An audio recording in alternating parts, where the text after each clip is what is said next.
देखिए आज जो है, आज हम लोग देखेंगे क्वेश्चन बैंक 2016 के जितना भी ऑब्जेक्टिव क्वेश्चन है उसको हम सोल्व करेंगे। जैसे में हम कहेंगे क्वेश्चन नंबर 1 में कहा जा रहा है F such that A to B will be an onto function F, यानी एफ जो है ए से बी में संबंध रखता है और यह ऑनटू फंक्शन है, तो इनमें से कौन सा ऑप्शन सही होगा। हम जानते हैं अगर सेट ए का सभी एलिमेंट जो है सेट बी में अलग अलग एलिमेंट से एसोसिएटेड करता है तो ऑनटू फंक्शन होता है, यानी सेट ए का सभी एलिमेंट सेट बी का सभी एलिमेंट सेट ए का सभी एलिमेंट सेट बी के अलग अलग एलिमेंट से एसोसिएट करता है, यानी इसमें का सभी एलिमेंट इसमें एसोसिएट करता है तो वह होता है ऑनटू फंक्शन। यानी यह जो है इसमें है, यानी एफ ऑफ ए सबसेट है बी का, ये हो गया ऑनटू फंक्शन, यानी आंसर हो गया ए।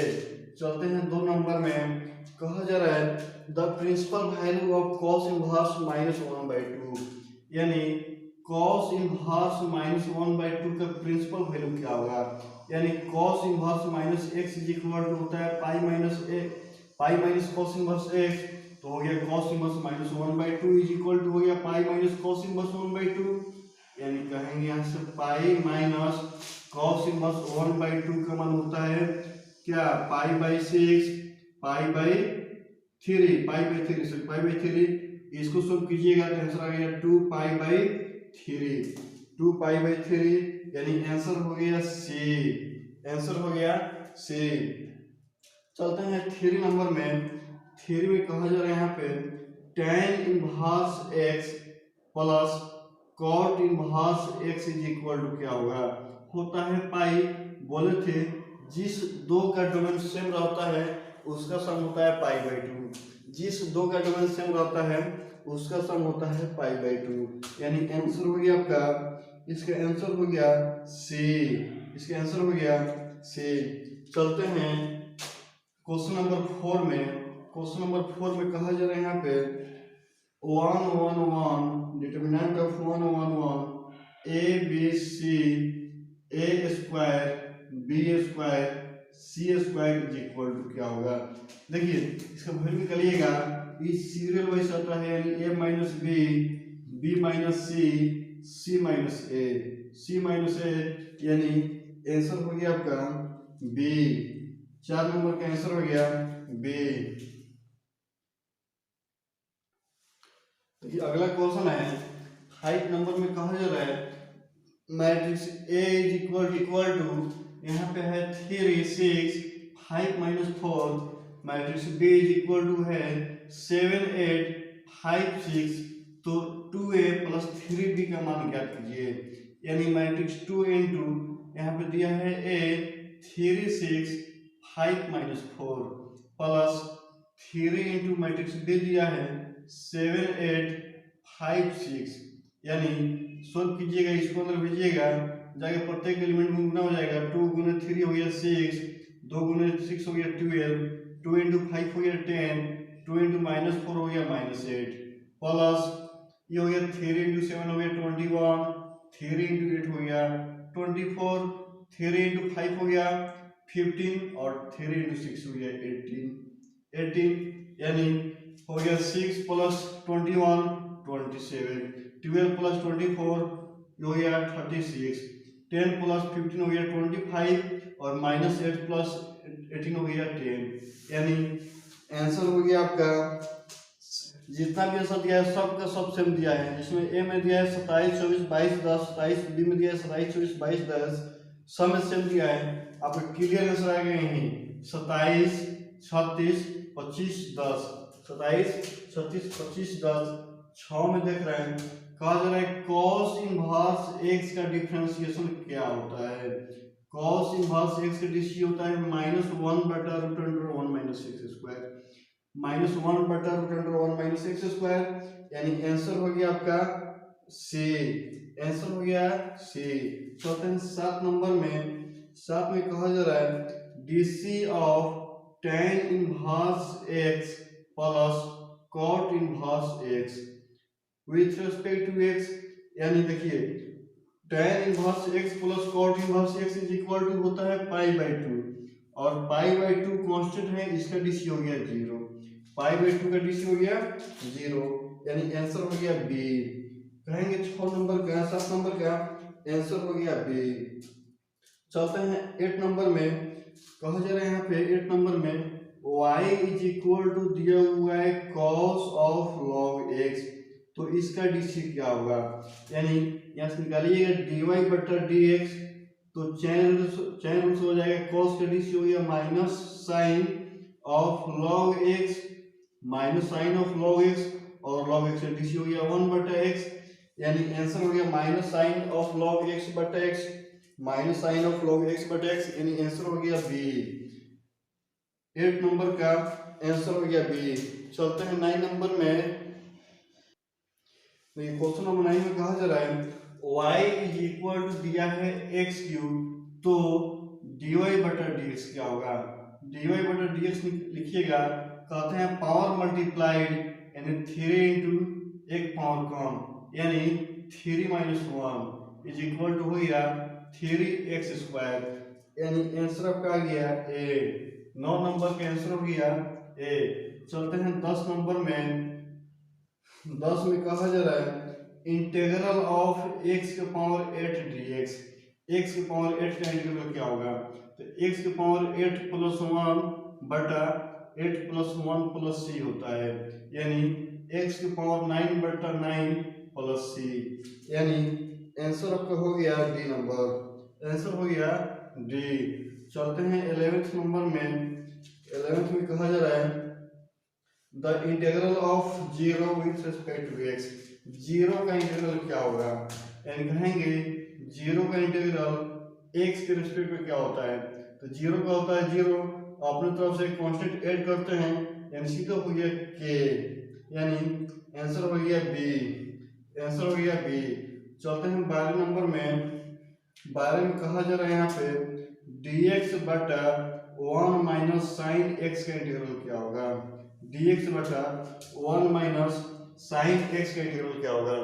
क्या कीजिए, इसको रेशनलाइज कर दीजिएगा, यानी कहेंगे 1 बटा 1 minus sine x into 1 plus sine x बटा 1 plus sine x with respect to x, यानी 1 गुने 1 प्लस साइन x हो गया 1 plus sine x, 1 plus sine x, a minus B into A plus B हो गया a square minus B square, यानी 1 minus sine square x, 1 minus sine square x dx, यानी ये हो गया 1 माइनस 1 प्लस साइन x बटा हो गया cos स्क्वायर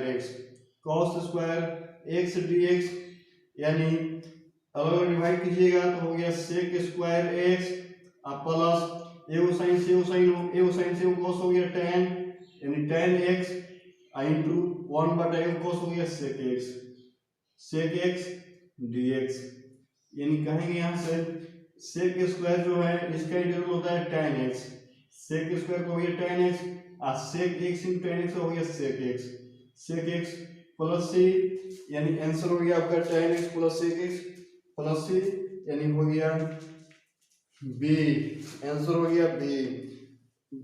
12 का आंसर हो गया बी। देखिए अगला क्वेश्चन है 13 में। 13 में कहा जा रहा है integral of x square dx, limit है a से b, यानी 13 में कहा जा रहा है लिमिट a से b x स्क्वायर का इंटीग्रल क्या होगा।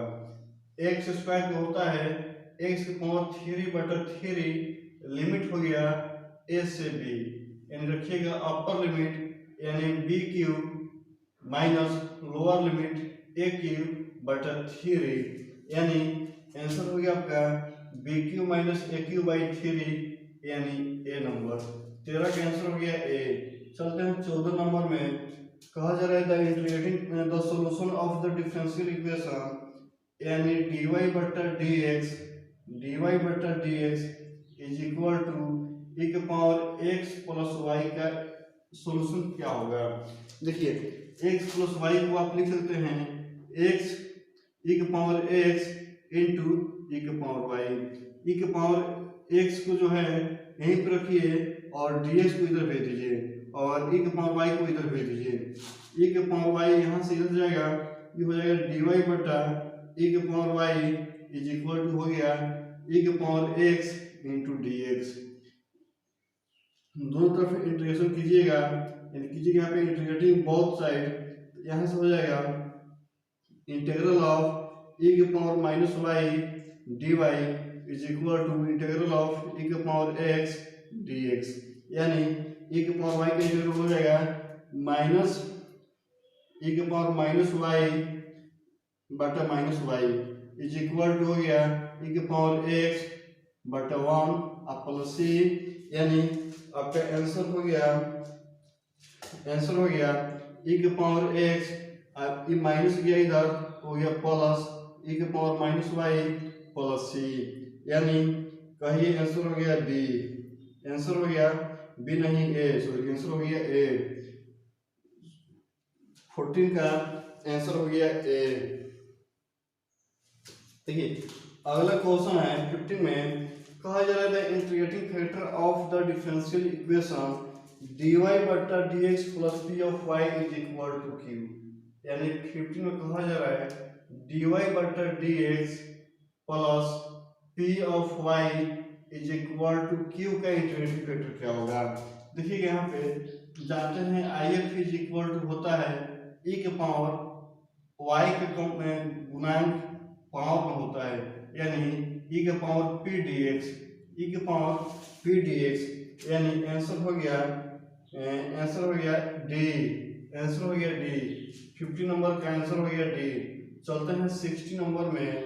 60 में कहा जा रहा है the order of the differential equation dy बटा dx का whole square plus y is equal to x। इसका ऑर्डर कहा जाएगा तो d पर पावर है 1, ऑर्डर हो गया 1, एंड डिग्री कहा जाएगा तो डिग्री होल पावर है 2 तो हो गया 2, ऑर्डर 1 डिग्री 2। कहेंगे 17 नंबर में, 17 में कहा जा रहा है d2y बटा dx2 का whole square minus x of dy बटा dx, x ऑफ dy बटा dx का power 3 is equal to Y cube. यहाँ से कहेंगे इसका ऑर्डर जो है हाईएस्ट पावर चेक करेंगे डी पर, तो डी पर हाईएस्ट पावर है 2, ऑर्डर हो गया 2, और डिग्री हो गया हाईएस्ट पावर का होल पावर कितना है, तो हाईएस्ट पावर का होल पावर है 2 तो डिग्री हो गया 2, ऑर्डर 2 डिग्री 2। कहेंगे 80 नंबर में, 18 में कहेंगे the position vectors of X Y Z. यानी एक्स वाई जेड का पोजीशन वेक्टर्स क्या होगा। एक्स वाई जेड का पोजीशन वेक्टर्स होता है X vectors I plus Y vectors J plus Z vectors K. यानी आंसर हो गया 18 का डी, आंसर हो गया 18 का डी। चलते हैं 19 नंबर में। 19 में कहा जा रहा है magnitude of vectors minus I plus 2j minus 3 के। यानी minus vectors I plus 2 vectors J plus minus 3 vectors के, इसका मैग्नीट्यूड क्या होगा। इसका मैग्नीट्यूड निकालिएगा तो ये हो गया -1 का स्क्वायर प्लस 2 का स्क्वायर माइनस 3 का स्क्वायर। यानी हो गया यहाँ पे -1 का स्क्वायर 1 प्लस 4 प्लस 9, यानी ये हो गया 14। यानी आंसर हो गया 14। अब आंसर हो गया इसका डी, 19 नंबर का आंसर हो गया डी। चलते हैं 20 नंबर में। कहा जा रहा है if the position vectors of the point A and B respectively 1 2 3 and -3 -4 0 then A B is equal to. देखिए यहाँ से आपका 20 में दिया हुआ है O B, vectors O B यहाँ पे दिया हुआ है, वेक्टर्स ओ बी है -3i -4j प्लस 0 के, एंड वेक्टर्स ओ ए दिया हुआ है OA आपका है यहाँ पे vectors I plus 2J plus 3K। तो हमको निकालना है वेक्टर्स AB, इसका फॉर्मूला होता है vectors OB minus vectors OA, vectors OB minus vectors OA, यानी इसमें से इसको डालिए तो -3 में से 1 गया तो -4 वेक्टर्स I, -4 में से 2 गया तो -6 वेक्टर्स J, और 0 में से 3 गया तो -3 वेक्टर्स K, यानी -4 -6 -3, -4 -6 -3, आंसर हो गया B। 20 नंबर का आंसर हो गया B।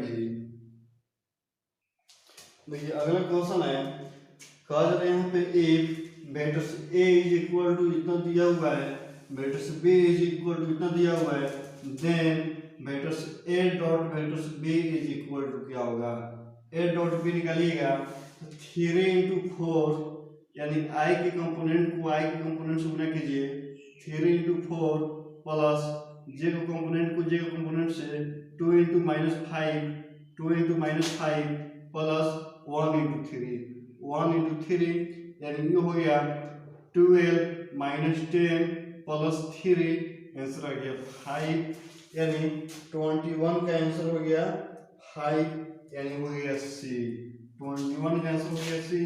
चलते हैं 22 में। 22 में कहा जा रहा है if vectors A and vectors B are perpendicular to each other. देखिए वेक्टर्स A और वेक्टर्स B जो है परपेंडिकुलर होता है कब, जब देखिए यहाँ से कहेंगे, यहाँ से vectors A dot vectors B is equal to अगर 0 हो जाएगा, इसका मतलब है वेक्टर्स A जो है परपेंडिकुलर है वेक्टर्स B के, या वेक्टर्स A परपेंडिकुलर होगा वेक्टर्स B के, तो A dot B is equal to 0 हो जाएगा, यानी आंसर आपका हो गया A। 20 का आंसर हो गया, 22 का आंसर हो गया A। चलते हैं 23 में। कहेंगे यहाँ पे 23 में A cross A is equal to क्या होता है, A cross A is equal to क्या होगा, तो 0 होता है, सिंपल होता है 0, A cross A is equal to होता है 0, यानी आंसर हो गया B। चलते हैं 24 में I cross J is equal to होता है K, वेक्टर्स के I क्रॉस J, यानी यहाँ पे लीजिएगा I, यहाँ पे लीजिएगा J और यहाँ पे लीजिएगा K, तो I क्रॉस J हो जाएगा K, J क्रॉस K हो जाएगा I, और K क्रॉस I हो जाएगा J। तो यहाँ पे है I क्रॉस J तो हो गया K, यानी आंसर हो गया C। 24 नंबर का आंसर हो गया C। देखिए यहाँ पे अगला क्वेश्चन है 25 नंबर में, कहा जा रहा है यहाँ पे K डॉट K यानी सेम पर होता है 1, K डॉट K कहा जाए, I डॉट I कहा जाए, या J डॉट J कहा जाए, तीनों का आंसर होगा 1, यानी आंसर हो गया B। 25 नंबर में आंसर हो गया B। चलते हैं 26 नंबर पे, कहा जा रहा है the direction cosine of x axis का डायरेक्शन कोसाइन क्या होगा, तो इसका डायरेक्शन कोसाइन होता है x हो जाएगा 1, बाकी दो हो जाएगा 0, यानी 1 0 0 1 0 0, यानी आंसर हो गया B। 26 नंबर का आंसर हो गया B। चलते हैं 27 नंबर में, if L M N are the direction cosine of straight line then इनमें से कौन सा सही है, कहेंगे एक लाइन का जो है, कहेंगे डायरेक्शन कोसाइन निकालिए, डायरेक्शन कोसाइन, तो इसका कंडीशन होता है क्या, L square plus M square plus N square is equal to 1, यानी L स्क्वायर, यानी हो गया answer D, L square plus M square plus N square is equal to 1। चलते हैं 28 नंबर में। 28 में कहा जा रहा है the distance between the points is 90, यानी कहेंगे इस पॉइंट और इस पॉइंट के बीच की दूरी निकालिएगा। पहला पॉइंट दिया है 4 3 7, दूसरा पॉइंट दिया है यहाँ पे 1 -1 5, तो इसके बीच का दूरी क्या कीजिए, यानी AB निकालिएगा तो होता है फॉर्मूला रूट अंडर इतना माइनस इतना का स्क्वायर यानी 1 माइनस 4 का स्क्वायर प्लस इतना माइनस इतना का स्क्वायर यानी -1 माइनस 3 का स्क्वायर प्लस हो जाएगा 5 माइनस 7 का स्क्वायर 5 माइनस 7 का स्क्वायर यानी ये हो गया -3 का स्क्वायर प्लस -4 का स्क्वायर प्लस -2 का स्क्वायर यानी आंसर आ गया 9 प्लस 16 प्लस 4 यानी 29। आंसर हो गया 29, रूट हो गया 29 यानी इसमें आंसर आपको नहीं दिया है 18 का आंसर नहीं दिया है, आपका आंसर होगा रूट अंडर 29। आंसर हो गया रूट अंडर 29। देखिए अगला क्वेश्चन है the direction ratio of straight line 135 its direction cosine है। कहेंगे एक लाइन का जो है डायरेक्शन रेशियो यहाँ पे दिया हुआ है 135, तो इस लाइन की डायरेक्शन कोसाइन क्या होगा। देखिए हम जानते हैं डायरेक्शन कोसाइन के लिए होता है कंसेप्ट यह पहला डायरेक्शन कोसाइन बटा यह तीनों के स्क्वायर का सम का स्क्वायर रूट यानी 1 का स्क्वायर प्लस 3 का स्क्वायर प्लस 5 का स्क्वायर फिर 3 बटा रूट अंडर 1 का स्क्वायर प्लस 3 का स्क्वायर प्लस 5 का स्क्वायर फिर 5 बटा रूट अंडर 1 का स्क्वायर प्लस 3 का स्क्वायर प्लस 5 का स्क्वायर। यही हो गया इसका डायरेक्शन कोसाइन।